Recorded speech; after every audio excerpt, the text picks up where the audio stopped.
छोटा सा कर लेते हाँ। हैं। सर आप यंग हैं, फिट हैं एंड बहुत ही आपका स्किन ग्लो सब कुछ बहुत बढ़िया लगता है सर। आपकी हेयर स्टाइल से लेके आपकी पूरी पर्सनालिटी काफी कमाल की है सर। ये फिटनेस जो आप करते हैं, जैसे भी आप अपने आप को मेंटेन रखते हैं सर, इसके दौरान आपका शेड्यूल क्या होता है, आपकी डाइट कैसी होती है सर, बताएंगे प्लीज। हाँ, मैं बहुत ही नेचुरल खाता हूँ और कोशिश करता हूँ, जैसे टीवी एक्टर हूँ तो टाइम नहीं मिलता वर्कआउट करने का, बट मैं कोशिश करता हूँ कि 6000 से 10,000 स्टेप्स हो जाएं जिस दिन मैं वर्कआउट नहीं करता।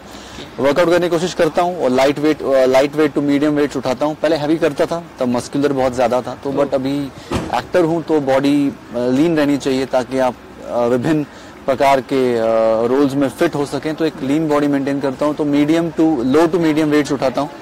और खाना ऐसा है कि मैं सब ट्राई करता हूँ, मुझे पिज्जा, बर्गर, फ्राइज, मुझे सब पसंद है।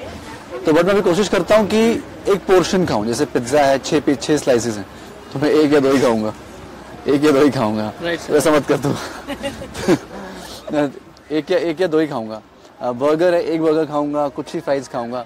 तो कंट्रोल वे में मैं खाना खाता हूँ और सब खाता हूँ। ऐसे सच में कुछ इतना रफ एंड टफ डाइट, इतना पानी पियो, इतना खाना खाओ, मैं तो विश्वास नहीं करता। जीना है खुल के जियो, सब आप इंसान की बॉडी में आए हैं तो सब टेस्ट कीजिए आप। सर फिटनेस के दौरान आपको मोटिवेट क्या रखता है जिससे आप रेगुलर लाइफ में अपने आप को फिट रख पाते हैं? हाँ, मतलब मैं जब एक्टर नहीं भी था मैं तब से फिटनेस में था। मुझे 10 साल हो गए हैं, 6 साल से एक्टर हूँ, तब उससे पहले से फिटनेस में। मैं हमेशा अच्छा दिखना चाहता हूँ। मतलब अभी क्या है कि अभी मेरी जो उम्र है आज से 30 साल बाद भी मैं, अगर लोग खुद को मुझसे कंपेयर करें तो करें अरे यार वो अंकल जैसा दिखना है मुझे, मैं वो एक इंस्पिरेशन बनना चाहता हूँ कि हाँ एक लाइफस्टाइल, एक फिट लाइफस्टाइल अच्छा लाइफस्टाइल होता है मेरे हिसाब से। सर आप वर्कआउट के दौरान क्या योगा भी आपने कभी? योगा मैं बचपन से कर रहा हूँ, योगा अभी भी फॉलो करता हूँ। मैं बहुत ही फ्लेक्सिबल हूँ और मैंने क्या बोलते हैं ताइक्वांडो और किक बॉक्सिंग के मैंने लास्ट लेसन लिए थे। तो मैं योगा में भी हूँ काफी हद तक। सर वर्कआउट के दौरान क्या पानी पीना ज्यादा बेहतर होता है? नहीं, जितना गला गीला करने के लिए पीना चाहिए, क्योंकि अगर आप पानी पेट में रहेगा आपके बहुत ज्यादा क्वांटिटी में, आप भाग रहे हैं तो छप छप उछलता रहेगा, तो गैस बन सकती है और रिफ्लक्स हो सकता है। तो पानी वर्कआउट के दौरान कम, जितना मूवमेंट, क्योंकि आप उछलते कूदते हैं तो पानी कम रहना चाहिए। सर डाइट के दौरान आप क्या प्रोटीन या इस तरह का कुछ उपयोग करते हैं? सर प्रोटीन, अभी मैं हाई प्रोटीन डाइट पे तो नहीं हूँ, बट हाँ जब मुझे मसल गेन करना होता है तो हाई प्रोटीन करना पड़ता है। मैं ज्यादा से ज्यादा वे प्रोटीन लेता हूँ और अच्छी कंपनी का, तो वे प्रोटीन में मैं डिपेंडेंट हूँ कभी कभी। और वैसे मैं एक वेजिटेरियन हूँ और ऐसे मैं दाल, जितनी पल्सेज होती हैं या पनीर होता है, पनीर मैं रोज़ खाता हूँ, कम से कम 150 ग्राम में पनीर रोज़ खाता हूँ।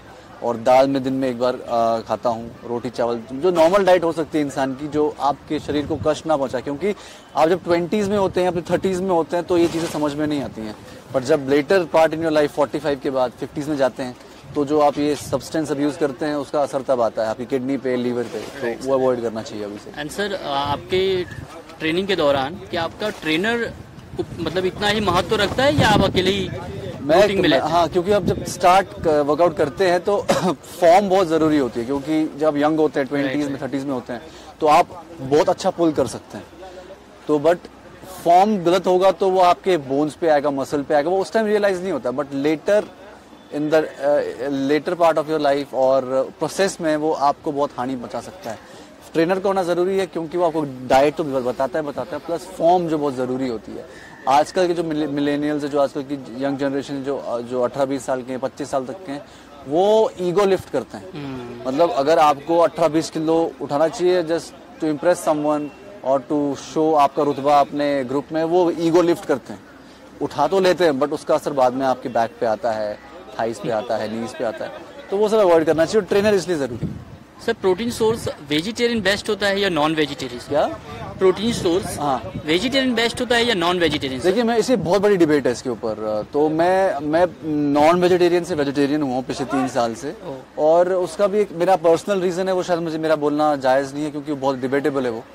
और प्रोटीन सोर्स ये बॉडी टू बॉडी डिपेंड करता है। अभी क्या होता है कि जैसे बहुत बड़े बड़े बॉडी बिल्डर्स हैं, आजकल सी बम चल रहा है, क्रिस बमस्टेड, तो उसका जो प्रोटीन इंटेक है, तो जो एक 22-25 साल का लड़का है वो कोशिश करता है कि मैं उतना ही खाऊं जितना उसका प्रोटीन सोर्स है, जितना प्रोटीन कंटेंट उसका है। बट वो आपकी बॉडी अलग है, आपको अपनी बॉडी को समझना चाहिए पहले कि आपकी बॉडी 30-40 ग्राम पे भी काफी हो सकता है, वो 150 ग्राम खा रहा है, आपकी किडनी के लिए खराब हो सकता है। वो अपनी बॉडी को समझना जरूरी है मेरे ख्याल से। सर लास्ट क्वेश्चन, मॉर्निंग से लेकर मॉर्निंग से लेकर इवनिंग तक का आपका डाइट क्या होता है सर? मेरा बहुत ही नॉर्मल डाइट है। मैं पानी 3 लीटर पीता हूँ, कोशिश करता हूँ 3 से 4 लीटर पीऊँ पानी।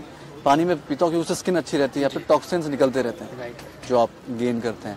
और उसके बाद मेरा डाइट, मैं कोशिश करता हूँ कि 50-60 ग्राम प्रोटीन हो जाए मेरा। वो पनीर और दाल से मिल जाता है, रोटी से मिल जाता है, फाइबर रोटी से मिल जाता है, क्योंकि कॉन्स्टिपेशन ना हो। अगर आप हाई प्रोटीन खाते हैं कॉन्स्टिपेशन होने का चांसेस होता है। तो मॉर्निंग में मेरा ब्रेकफास्ट बहुत ही नॉर्मल रहता है। पोहा खाता हूँ विद ब्रोकली, मतलब वेजिटेबल रहता है ज़्यादा उसमें, ताकि विटामिन मिनरल्स फाइबर मिलता रहे। उसके बाद मेरे दिन में 3 फ्रूट्स रहते हैं, जिसमें पपाया एक कांस्टेंट है, बनाना कांस्टेंट है, और या तो मैं कीवी खाऊंगा या अनार खाऊंगा विटामिन सी के लिए और आयरन के लिए। और मेरा लंच में दाल राइस रहता है, पनीर दाल राइस रहेगा, पनीर ग्रेवी राइस रहेगा, या राजमा राइस रहेगा, छोले राइस रहेगा, ऐसा रहेगा, सैलेड थोड़ा सा। और उसके बाद मैं फिर से ब्लैक कॉफ़ी पीता हूँ। उसके साथ मैं नट्स खा लेता हूँ, कुछ बालों के लिए अच्छे होते हैं, फोलिक एसिड होता है। और रात को मेरा डिनर मेरा हो जाता है 8 साढ़े 8 तक। डिनर भी मैं बहुत ही लाइट ही करता हूँ, लौकी रोटी के साथ, 3 रोटी लौकी, दैट्स। और रात को दूध का गिलास पी के सो जाता हूँ। इतना कुछ टफ नहीं है, जो नॉर्मल लाइफ है मेरे ख्याल से वही बेटर है। जो हमारा पुराना टाइम था, जो हमारे दादा लोग खाते पीते थे, आप वो खाइए, आपकी वैसी हेल्थ रहेगी, वैसी एज रहेगी। ये सब ब्लंडर है, मुझे ऐसा लगता है, मुझे बोलना नहीं चाहिए, बट मैं इसमें बिलीव नहीं करता, मैं पुराने लाइफ स्टाइल में बिलीव करता हूँ। सर एक लास्ट क्वेश्चन, सर हम जैसे लोगों के लिए रेगुलर लाइफ में वर्कआउट कितना महत्व रखता है सर, उसके बारे में जरा बताएंगे? वर्कआउट, आप अगर फिजिकल, जैसे एक्टर होना एक फिजिकल काम है, आप उठते बैठते हैं, भागते हैं, रोते हैं, वो करते हैं, तो ये होता रहता है, बॉडी को मूवमेंट की जरूरत होती है। तो अगर आप सिटिंग जॉब में हैं, जैसे आईटी में हैं, कंप्यूटर के सामने काम करते हैं, तो आपका उठना बैठना, मतलब वर्कआउट का मतलब सिर्फ वेट पुल करना नहीं होता है, कैलोरीज लूज करना, चलना भी। अगर आप दिन के 6000 से 10,000 स्टेप्स चलते हैं, वो भी वर्कआउट। वो आप 10-10 स्टेप आप चलिए, आपका और कुछ चाहिए नहीं आपको दिन में, वेट पुल करने की जरूरत नहीं होती है। वो तो बस मस्कुलर दिखने के लिए, बॉडी टोन हो जाए। बट एक फिट आदमी के लिए अगर आप सिर्फ चलते हैं, वो भी बहुत है। और अगर आप वर्कआउट की बात करें तो हफ्ते में 3 से 4 दिन तो रहना चाहिए मेरे हिसाब से, जरूरी है। मतलब आपकी एक हॉबी होनी चाहिए। Thank you sir. वर्कआउट।